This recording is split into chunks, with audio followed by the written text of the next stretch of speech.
Hello, I'm Dr. Basil Considine. I'm here from the ACU Online Writing Center, and today we're going to talk about scholarly articles and case study analysis.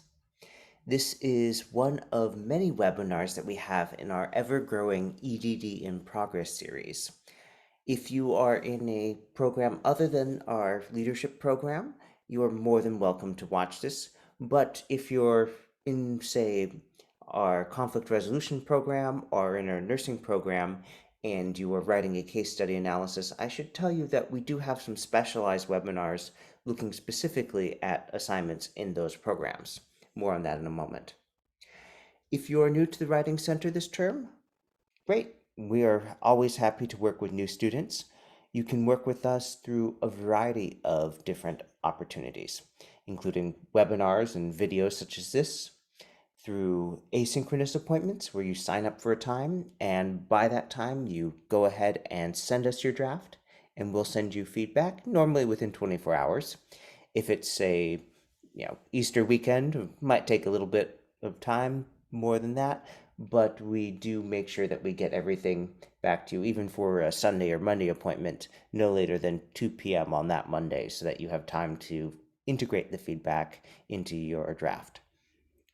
If you would rather have a real-time appointment by phone or a Zoom call, you can certainly request those. Just send an email to onlinewritingcenter@acu.edu. Tell us a little bit about what you're looking for. Give us a range of times so we can help match you up with our team, and then we'll go from there. Most weeks that's not a problem, provided you ask at least a day or two in advance. More advanced notice is helpful, but it's really only in week 7 when everyone's rushing to get their papers written, revised, and in, and to get feedback along the way where it might be harder to set up that. So you can always ask. Worst that can happen is we might say no. All right, so other things. Well, we have a variety of resources available on the Online Writing Center website. This includes sample papers for some programs. We have templates for many formatting tasks. We have a complete archive of all our videos and webinars. And we also have a blog with resources on different topics there. Now, if you are going to sign up for an appointment, just remember the process. It starts with signing up for an appointment online. This term, we have a change in the process. We have updated our system to use a single sign-on, your ACU username and password throughout, which means that when you are signing up, you will be going to the My ACU portal. We've updated the links in the slide deck for this presentation, by the way, and you'll be selecting a link to sign up for your online writing center appointment. So if you're looking at a copy of the slides here, just use that sign up link in the upper right hand corner and that'll take you to the new place. All right, some webinars that you might be interested coming up, especially if you are new to the leadership program. We have our Introduction to Graduate Writing in APA Style, Sunday at 7.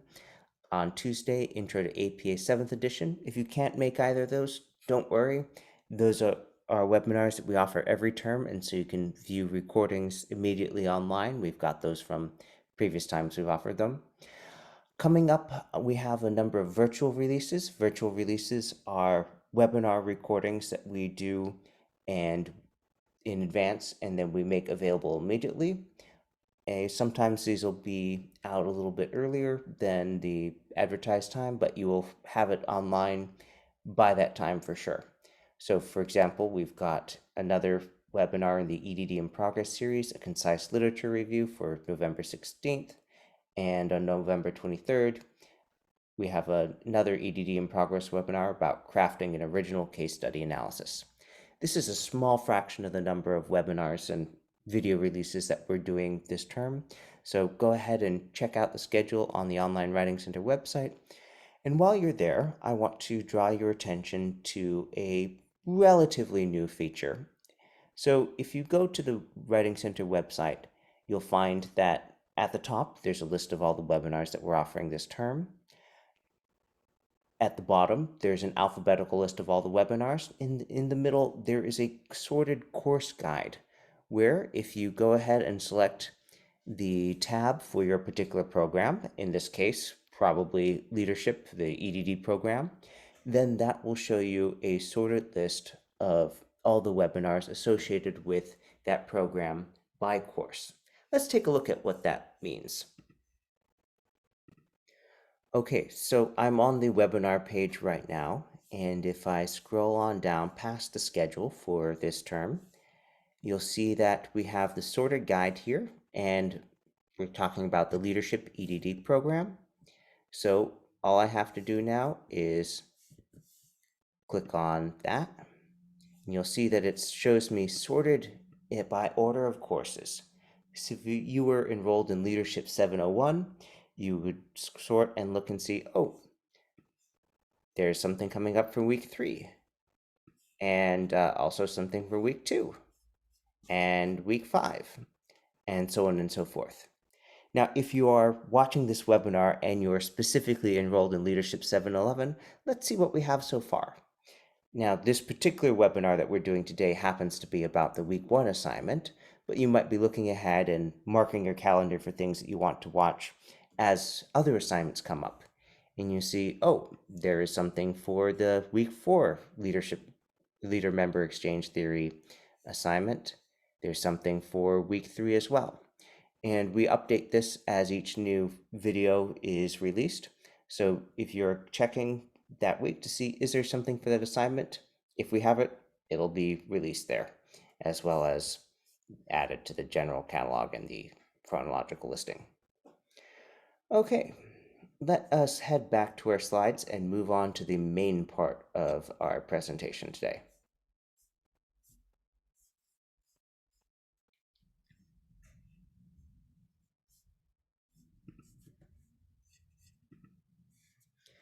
All right, you'll hear me referring to an APA course paper template later. If you want to grab that now, I would just suggest pausing the video and going to the top link here. And our 4 learning objectives here, we're going to start with a discussion about the principles of case study analysis, moving on to discussing the journal article discovery process, passing to look specifically at Leadership 711's Week 1 assignment, and finishing with a brief discussion of drafting and outlining. So, case study analysis. Why do you do it? What is the purpose? Why are we looking at case studies at all? Now, I should tell you that we do have a number of related resources. So if this is something where you are looking to expand your knowledge here, here's a small sampling of the case study related webinars that we have. I've plucked ones mostly from the EdD program here, but we have others that delve into specific assignments in the conflict resolution program and in the Doctor of Nursing Practice program, for example. You can find those all on our webinar catalog. That's the website you saw me showing earlier. So what are case studies for? Well, they're a means of generating ideas, of gaining an understanding of the subject, isolating details for comparison because you screen out a lot of information in the process of writing up a case study. In research, they're often used to dilute potential bias. So rather than just look at 1 or 2 people, you look at a larger situation. Perhaps you do a comparative case study where you have several situations that you're looking at the commonalities between them. And the main focus for most case study related assignments in the leadership program, you're looking to illustrate theories by applying them to real world type situations. Now, the related question is, what is the purpose of a case study analysis? And here we find a number of different themes which may or may not come up depending on the exact focus of the paper you choose to write. One of these is to role play through a decision process. If you are asked, say, to determine who should be hired or who should be fired, hopefully not the second one. That's usually not what we want to do on the job, but it's something that may come up. Where to prioritize assets or how to improve or salvage a bad situation.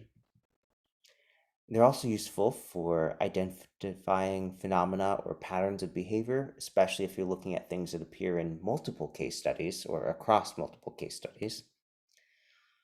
And understanding or explaining complex phenomena in a natural or real world setting. There are both natural case studies where something just happened and you write it up, or there are also artificial case studies where you construct something. And there is an assignment about that in the EdD program and in the nursing program as well.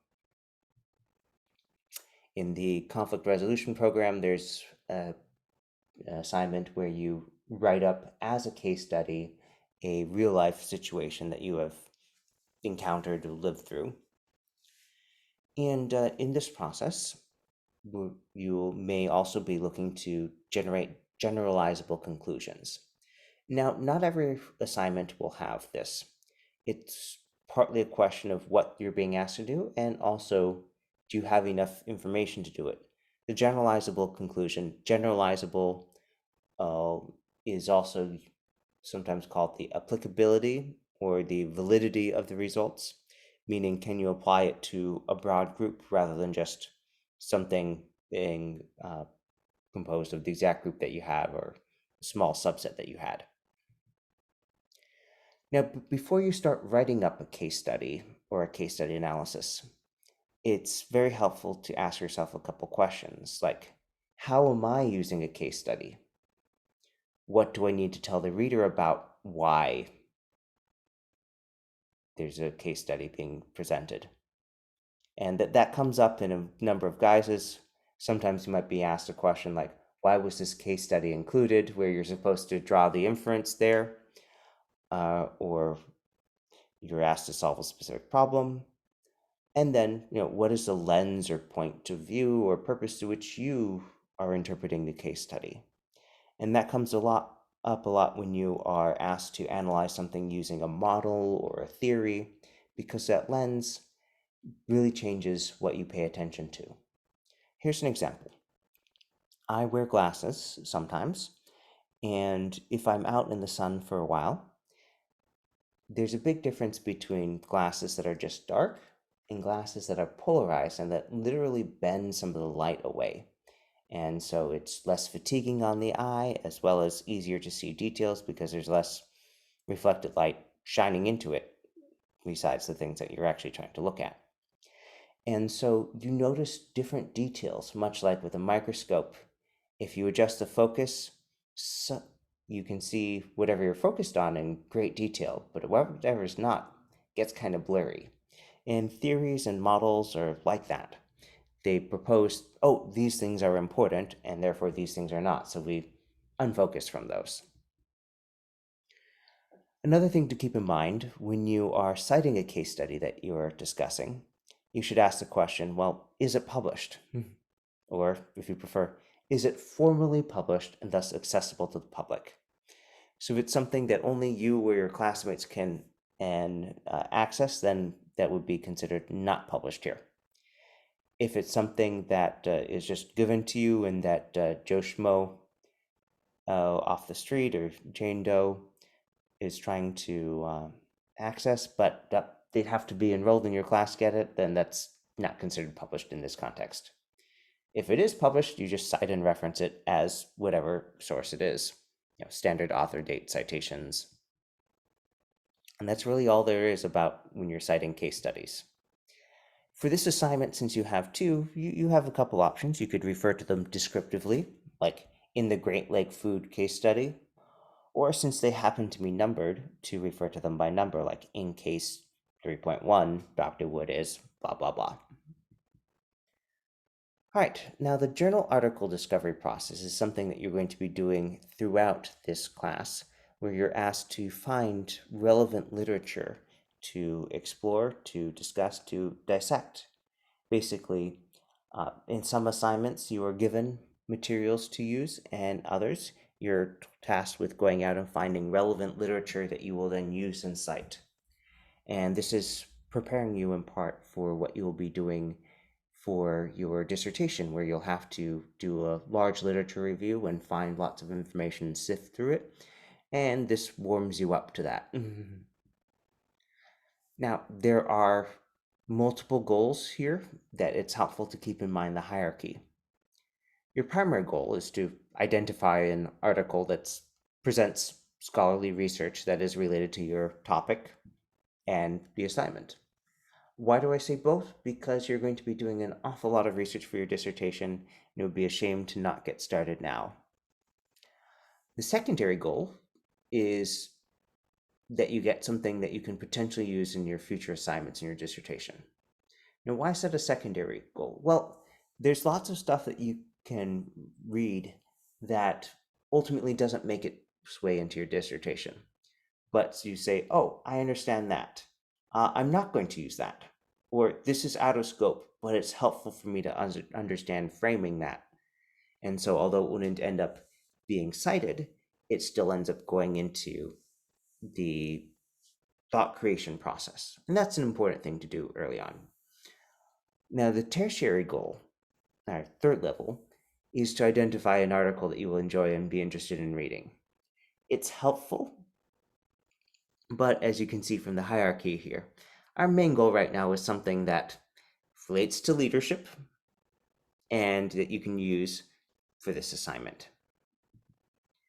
Now, for the actual search process, you just go to the ACU library website, go to the one search box, type in whatever you're entering, which, in this example is leader member exchange. It can be something else as well. More on that later when we get to the assignment, and just hit search. Now, keep in mind that there are different requirements for each article discovery. In this case, we want peer-reviewed journal articles. The normal date restriction has been waived for this assignment, but we do want the content to be related. In most cases, we'd be saying, okay, last 5 years is required, last 3 years is recommended. Again, this particular assignment doesn't have it, but you do make sure that the content is specific to the region that you're talking about. While you might be interested in, say, management literature in Latvia, unless you are planning on writing a dissertation or in your career working in that sort of former Soviet bloc area where there are all sorts of different cultural concerns, then it's probably not as helpful as if, say, you're doing your research in the United States, and so you're reading literature using participants from the United States. At this point, let's take a look at the case study analysis assignment that's coming up week 1 in Leadership 711. So this assignment asks that you write a 3 to 5 page analysis of both the case studies that are given to you and answer some specific questions associated with each case study. You're able to use the Nordhaus text for this class, but also required to use at least 2 peer-reviewed journal articles to support your analysis. There's a note to check the resource requirements for weekly assignments, more on that in a minute, and that you make sure you upload one document where you analyze both things, follow the normal APA guidelines, and to hear those special instructions here. So you see that there's that note that, okay, they're strongly recommending last 5 years. That same counting last 5 years, using that as a definition of recent research, will be used for your EdD dissertation, which is why in later assignments we'll be recommending last 3 years, so that after you spend a year or so doing your research and writing up your dissertation, that'll still be within the 5-year window. But for the particular assignment, this specific assignment right now, there's not a time limit on that. Just keep in mind, many assignments will have that. All right, we don't need to go through the particulars of the case study because the questions are what are more relevant to us right now, because we've got a literature search to do to find something. So in this case, it mentions a specific trait approach to leadership. And so this is the lens that we're talking about earlier, using this particular approach to assess the situation. Well, the trait approach indicates that some things are more important than others, and therefore you should be looking for candidates who do or don't have that. Those who do, you can put on your short list. Those that don't, you can screen out. If there's tight running, well, there you just look at it and see, okay, there are other factors that will help make the decision. Now, it may be that you're looking at the candidates and you say, well, they can't really differentiate between them. That is something you could potentially write up as a weakness of the approach. All right, so there's another case study here where there's a situation where rather than hiring, things aren't going well. And you have a number of questions here. Oh, based on the skills approach, how would you assess this? And then the question, does this person have the skills necessary to be an effective leader of this team?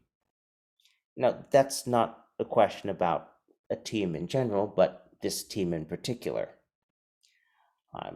Now, there are various ways that you might answer number two, but it probably be helpful if you kept that lens of the skills approach, because it'll be consistent, it'll align with your searching for an article for that, and that way you don't have to introduce yet another system. And then the third is asking you to specifically use the things outlined in the skills model to assess the situation and how this person should improve their leadership practice. If we look at the rubric, we see that the first two items are more or less identical, and the main difference is that one's about case 2.1, the other's about case 3.1. Now note that it says responses include at least 2 peer-reviewed sources besides Nordhaus. So this leads to the question, okay, so how many sources should you have for each of these case study discussions? Well, Nordhaus would be one, and since the rubric says at least 2, that means that we should be citing at least 3 different sources for each of these main sections. And then the other 20% is a standard, did you write a paper of the specified length, 3 to 5 pages of content, not counting the cover page or the references? Have you followed APA standards for formatting, etc.? And does it read well? Is it a high quality paper where you've done your due diligence to proofread it, etc., so it communicates clearly? All right, so at this point, we're going to move on to the drafting and outlining stage. And we'll jump back and forth between a couple things here. But before we begin, remember that as with all of assignments, you want to make sure you answer each prompt directly and then respond in detail. So if someone were to ask you, hey, are you ready to go? They're looking for a yes, no. Now, if you say, well, in 10 minutes, I'll be done with this other thing, well, that doesn't give them the direct response they're looking for until you're done saying, well, in 10 minutes, I'll be done with this and then ready to go. So in a similar fashion here, we want to make sure you start out each section with a direct answer to the question, and then give all the details and supporting argumentation.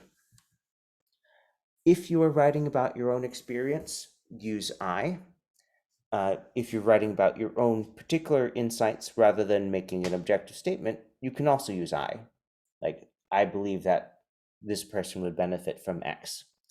You don't have to do that for this assignment, but it is certainly doable under APA style. The question is more, does it become distracting if you have a whole paragraph of I statements versus 1 or 2 here and there to kind of anchor your argument with personal observation or statement? Make sure you use the language of the prompts and consistent word choices to refer to the same things. This is a APA style thing. If you are referring to something, we want to make sure that it's understood it's the same thing as whenever you've mentioned it before. And then based on the rubric, this is a good point for us to go look back at that. So the assignment specifies a 3 to 5 page analysis of both, and specifically not more than 2.5 pages per case. So this means that we're going to have, minus a little intro, somewhere around a page and a half to maybe 2.25 pages per case.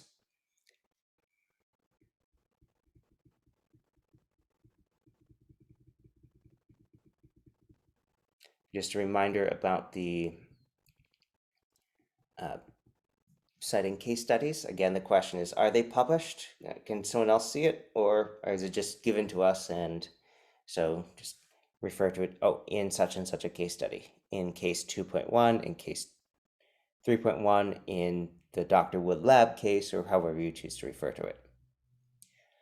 When referring to events in a case study, make sure that you are referring to things that, as presented in the case study write-up, have taken place before, that those are referred to in past tense. If it's something that is described as an active issue, or if this is the present situation, make sure that you're using present tense. And if you're making recommendations, use should. And as always with assignments, make sure that you include an introduction with an outline so the reader knows what they will find in your paper, and have a separate section for each of the main case study analyses. And I would recommend that you have an additional section for discussing the case studies together. Is that last one required here? Well, not technically speaking, according to the instructions. But if you are following the instructions and doing exactly what they say, you should have a little bit of space left over, and it's always a good thing to tie it in and compare what's going on. And this brings us back to the purpose of the case study. All right, for this next thing, we're going to be using a copy of the APA course paper template, which you can download here. And let's switch over to Microsoft Word now.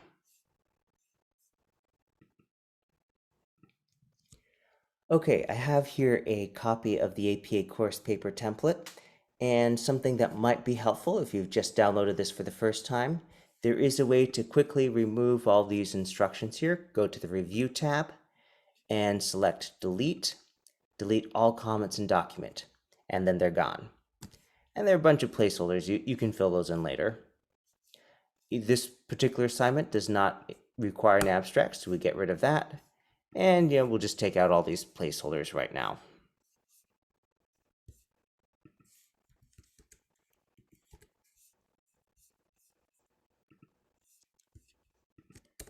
Okay, you can come up with the assignment, its title later.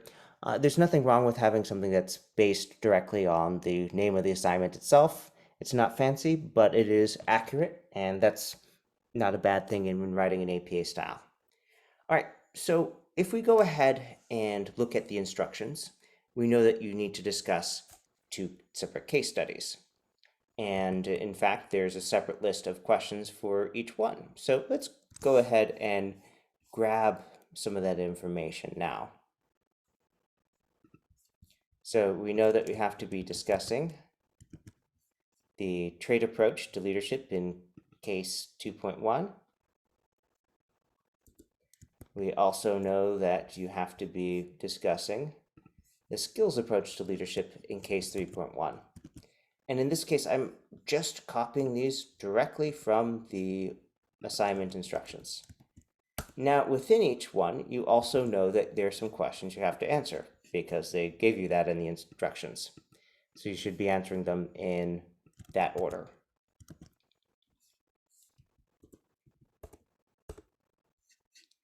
And for case 3.1, we'll go grab those questions.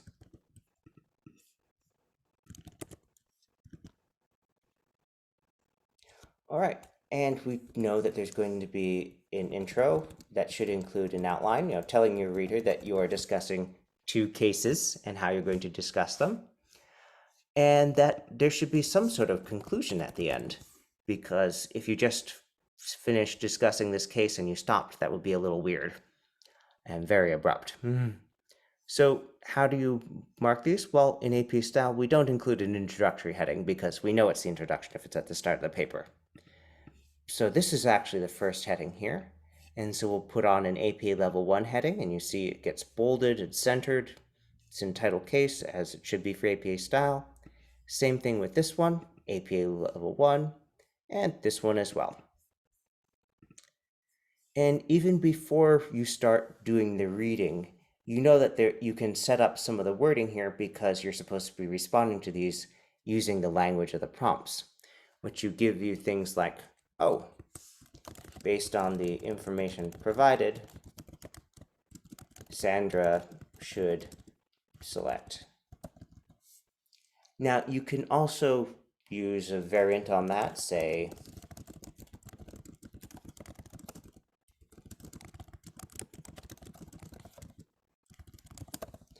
now it's not that this is inaccurate, but it is a little bit more wordy for saying basically the same thing, that because you're making an evidence-based argument here. And so this, as the more concise one, is the one that we recommend, because APA style emphasizes conciseness. Okay, at this point, let us look at the search process, because there is the separate requirement for each article, the separate requirement for each case that you have to related peer-reviewed journal articles. So let's head on over to the library website here and do some searching. So if I go to acu.edu/library,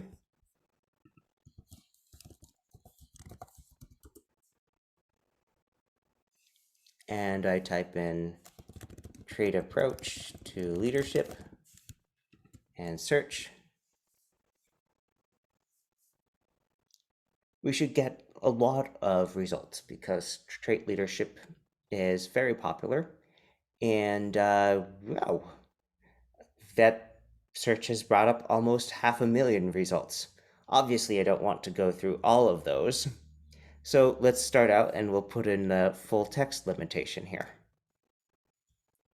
Now, you can see that there's a lot of old stuff, and stuff in the 19th century, the world has changed a lot. So even though it's open-ended here, I'm still going to make this reasonably current. Let's make this 2012, last 10 years. That should drop our numbers a bit. Okay, so we still have 230,000. Okay, so that's a lot. And we don't want to be reading, say, this whole book here. So see this checkbox? Scholarly peer-reviewed journals. So that this will limit it to journal articles and not whole books. Now you can see that there's still a great deal of stuff here. We have more than 138,000 results here. You don't need to read everything, but let's see if we can narrow it down a little bit to be more useful. All right, so I'm going to select academic journals as opposed to other types of literature.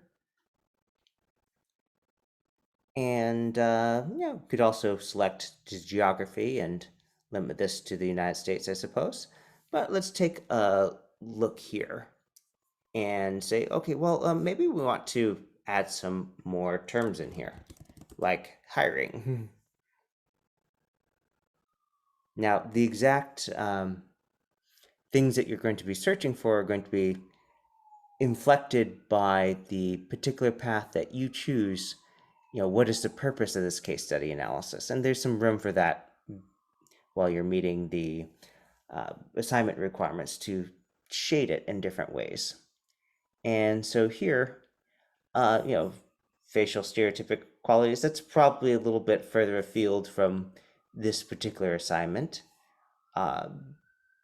But if we're looking at things, we see, okay, leadership structure, path to leadership, values versus traits-based approach to leadership. And this looks promising.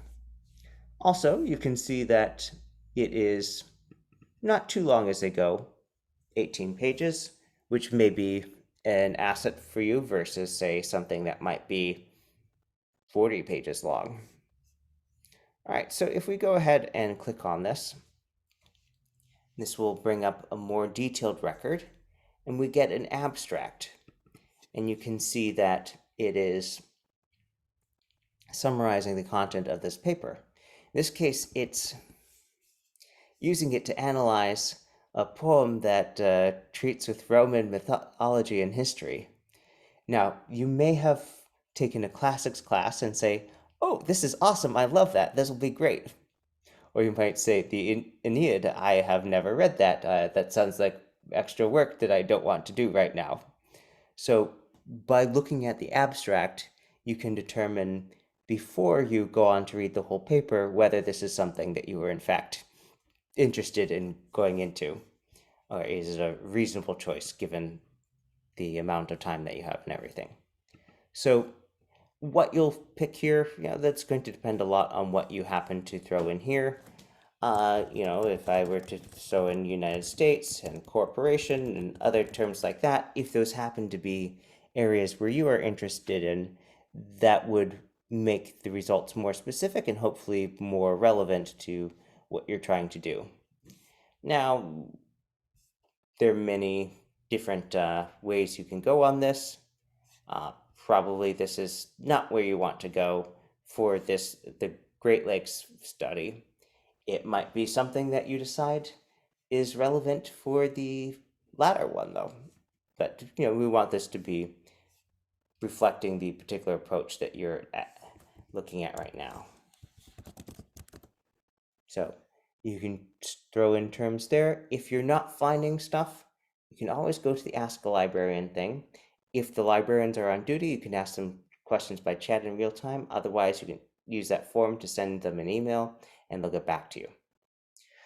All right, so it's basically the same process if you are going to be working on the first case study or the second one. Another thing that's helpful, do you see this cite button here? Well, let's say that this was a article that you chose. All right, well, if you go to cite, it pops up a menu here, and it will give you an algorithm-generated set of information for your reference entries. Now, it's not perfect, but it will save a lot of time. So let's say this was one. So I can select it and copy it to the clipboard and go to Word.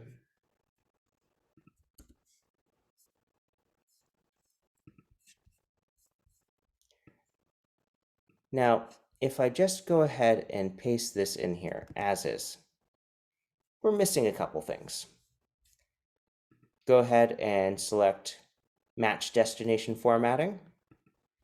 And now, it's got the right font. We've got the hanging indent.